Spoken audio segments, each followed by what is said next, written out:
Assalomu alaykum. Bugungi mavzuyimiz demak organik kimyoga kirish. Xo'p, kimyo moddalari va ularning tuzilishi xossalarini va ularning o'zgarishi haqidagi fan hisoblanadi. Organik kimyo bo'lsa, demak, uglerodning boshqa elementlar bilan e, birikmalarini o'rganishga asoslangan fan hisoblanadi. Demak, bu yerda bir tarafdan olish mumkinki, organik kimyo bu uglerod kimyosi deb olib qarashsa ham bo'ladi. Demak, 9 asrning boshlariga qadar barcha moddalar mineral va organik moddalarga bo'lingan, ya'ni inorganik va organik moddalarga bo'lib o'rganilgan. Demak, 1824-1828-yillarda birinchi marta noorganik moddalardan organik moddalarning sintezini, demak, Violer tasodifan karbamidni sintez qilish bilan boshlaydi. Ya'ni birinchi u karbamidni sintez qiladi, keyin oksalat kislotani sintez qiladi va undan keyin demak zinning sintezi, undan keyin Goldmanning sintezi va hokazo. Shu zaylda demak organik kimyo kirib kelish boshlanadi. Demak, bizda Kolbe, Betlo, Butler kabi olimlar, demak, rus olimlari, demak, italyan olimlari va hokazolar bular demak organik birikmani o'rganishda o'z katta hissasini qo'shgan, demak, ya'ni birinchi pioner kimiklarimiz deb qarasak bo'ladi. Demak, organik va noorganik moddalar o'rtasidagi farqlar birinchisi shundaki, organik moddalar ko'pchiligi molekulyar tuzilma hisoblanadi, noorganik moddalar bo'lsa ion yoki atom tuzilma hisoblanadi. Endi organik birikmalarning asosiy komponenti uglerod ekanligi aniqlangan. Bu 19-asrning boshlarida bo'lib o'tgan. Demak, ularda demak elektromanfiliklar farqlari kuzatiladi. Biz ko'rib turibmizki, bu yerda demak jadvalda elementlarning elektromanfilik farqlari keltirilgan. Bu yerda bo'lsa asosiy organik moddalarda uchraydigan elementlarni demak elektromanfiliklar farqlari keltirilgan. Organik moddalar kimyoviy tarkibi uglerod, vodorod, kislorod, oltingurt va boshqa kimyoviy elementlarni o'z ichiga olgan moddalar hisoblanadi. Istisnolar bular karbon angidrid, demak karbon kislotalarni karbonat kislotasi, ko'mir, shuningdek karbonat kislotaning ayrim bir karbidlari va senitlarning tuzlarini keltirish mumkin. Hozirgi vaqtda 50 mingga yaqin organik birikmalar, 20 millionga yaqin organik birikmalar mavjud. Nega bunday katta farq bor? 1858-yilda Kekule organik birikmalarning uglerodning valentligi 4 ekanligini aniqlaydi, ya'ni 4 dan oshmaydi.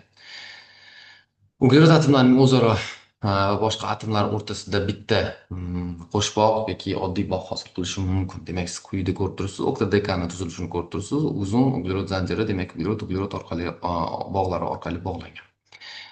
Struktura formulalarni ko'rib turibsiz. Demak, bu yerda bizada asosiy zanjir 5 ta uglerod atomidan tashkil topgan va 3-chi uglerod atomiga bitta uglerod birikkan. Demak, chekib turgan 1-chi, 5-chi uglerod va mana bu o'rinbosar, demak, birlamchi hisoblanadi. O'rtada turgan mana 2-chi, 4-chi, 2-lamchi uglerod hisoblanadi. Mana o'rtada turgan, mana markazda turgan uglerod 3-lamchi hisoblanadi. Demak, bu yerda ham shu ikki chekkada turgan 1-chi, 4-chi birlamchi va mana o'rinbosarda birlamchi uglerod hisoblanadi. 2-chi va 3-chi uglerodlarni 3lamchi hisoblaymiz.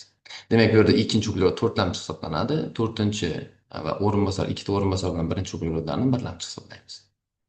Organik kimyo fan sifatida faqat 19-asrning o'rtalarida shakllangan hisoblanadi. Bu vaqtga kelib juda katta miqdordagi faktik materiallar to'plangan edi, ya'ni organik birikmalarning sintezlari va boshqalar. Shu nuqtai nazardan 1861-yilda Butler organik birikmalarning kimyoviy tuzilish nazariyasini ishlab chiqdi va uni taklif qiladi. Demak, qoidalar quyidagilardan iborat. Har qanday moddalar molekulalari ma'lum kimyoviy tuzilishga ega, ya'ni tarkibiga kiruvchi elementlar atomlari o'zaro valentliklariga mos ravishda birma-bir bog'langan bo'ladi. Birikmalarda fizik-kimyoviy xossalar nafaqat molekula tarkibiga kiradigan atomlarning tabiatiga va ularning miqdoriga, balki ularning bog'lanish tabiatiga ham bog'liq bo'ladi. Moddalarning kimyoviy tuzilishi ularning xossalarini o'rganish orqali aniqlash mumkin yoki aksincha ularning tuzilishini bilish orqali ularning xususiyatlarini, xossalarini oldindan aniqlab berish mumkin. Kimyoviy birikmalar, demak, formulalari quyidagicha, demak, fazoviy formulalar ham mavjud bo'lishi mumkin. Ularning molekulyar formulasi yoki empirik formulasi bo'lishi mumkin. Quyida sizga demak C3H7 degan empirik formula berilgan. C6 molekulyar formulada demak bizda birikmada bir molekulani tashkil etuvchi elementlarning atomlarning haqiqiy soni ko'rsatiladi. Empirik formulada molekulalar atomlar orasidagi eng past tuzilish, ya'ni ularning eng quyi pog'onasi aniqlanadi. Struktura formulalari demak u yerda atomlar o'rtasidagi bog'lanish tartibini ko'rsatadi. Fazoviy formulalarda demak ularning fazoda qanday joylashganligini ko'rsatadi. Ya'ni ularni cis trans yoki bo'lmasa L, D forma ekanligi, optik izlanmalarni ham ko'rsatib o'tiladi. Demak, organik birikmalar formulalarni yozish, ularni siklik ko'rinishda yoki bo'lmasa siklik ko'rinishda yozganda ham yoki ularni sklet holatda ham ifodalash mumkin. Demak, elektron juftlari orqali ularning elektron formulalarini ham keltirib o'tishimiz mumkin, ya'ni taqsimlanmagan elektron juftlarini yoki ion formulalar orqali ifodalashimiz mumkin.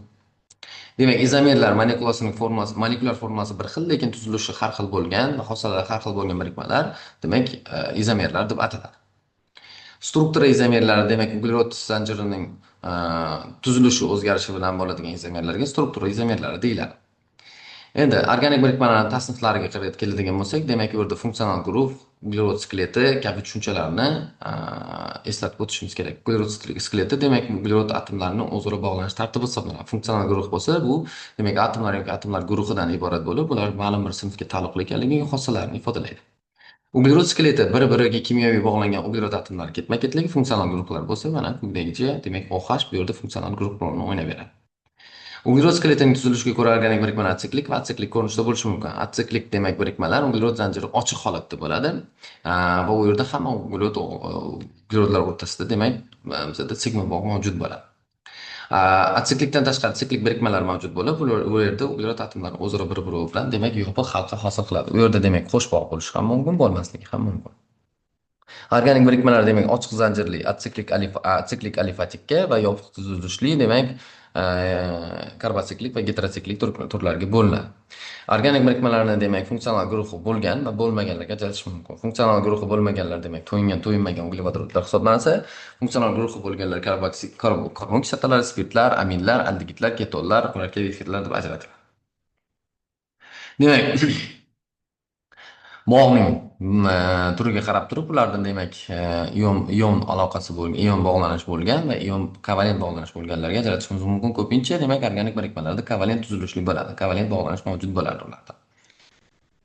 Kovalent bog'lanish demak quyida ko'rib turibsiz, bu yerda elektromobilliklar farqi unchalik katta bo'lmagan atomlar o'rtasida elektron juftlari hisobiga hosil bo'ladigan bog'lanish kovalent bog'lanish deb ataladi. Demak, u yerda asosan gibridlanish hodisasi kuzatiladi va gibridlanish uchun demak bizada orbitallarning shakli muhim ahamiyat kasb etadi. Demak, s orbitallar, p va d orbitallarining o'zaro gibridlanish natijasida organik birikmalarda sp, sp2 va sp3 kabi gibridlanish turlari mavjud bo'ladi. Demak, atomlar yadrolari markazlarini tutashtiruvchi chiziq bo'ylab orbitallarning ustma-ust tushishi natijasida hosil bo'ladigan bog'lanishga sigma bog' deyiladi. Ya'ni sigma bog' hosil bo'layotgan paytda orbitallar o'zaro bir-birini to'g'ri chiziq bo'yicha qoplaydi. Atomlarning demak ularni gibridlanishda ishtirok etmagan orbitallarning o'zaro sigma bog' ustida perpendikulyar qoplanish natijasida hosil bo'ladigan bog'ga pi bog' deb ataladi. Demak, birikmalarda pi va sigma bog'larining mavjudligi, misol metanda faqat sigma bog' mavjud, etanda faqat sigma bog', etilen molekulasida demak bitta ikkita uglerod o'rtasida bitta sigma va bitta pi bog' mavjud bo'ladi. Xo'p, organik moddalarni ishtirok etadigan reaksiyalarga qarab turib, ularni radikal yoki ionli mexanizmlarga bo'lishimiz mumkin.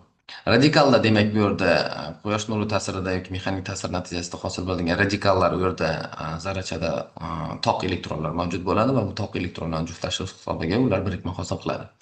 Ionli mexanizmda bo'lsa, demak bu yerda ion hosil bo'ladi. Ya'ni ion hosil bo'lishi uchun bitta atom o'zini elektronlarini yo'qotish kerak va bu zaryadlanish holatiga olib keladi. Radikal demak zaryadsiz zarracha hisoblanadi, ion bo'lsa zaryadli zarracha hisoblanadi.